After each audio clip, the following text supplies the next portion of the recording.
Quelle est votre première réforme, Monsieur le ministre? Et maintenant, Monsieur Lavoie, vous êtes ministre de l'Éducation. Vous avez été nommé hier par le premier ministre.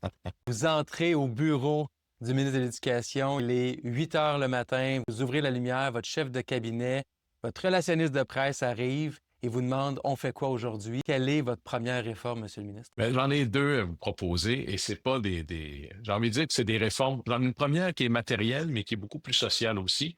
Et l'autre qui va vous sembler peut-être révolutionnaire, mais auquel je crois beaucoup.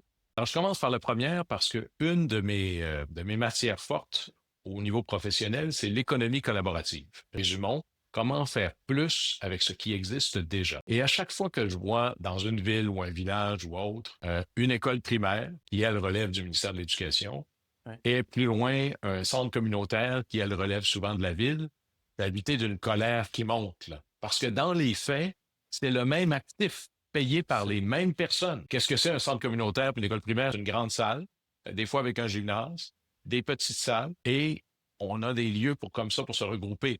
Faire de ce bâtiment-là un véritable bâtiment communautaire du matin jusqu'au soir. Imaginez nos écoles qui ne servent littéralement à rien ou presque rien. Pensez juste à l'équipement dans les cafétérias. Toutes les fins de semaine, tout l'été, rien pour le soir.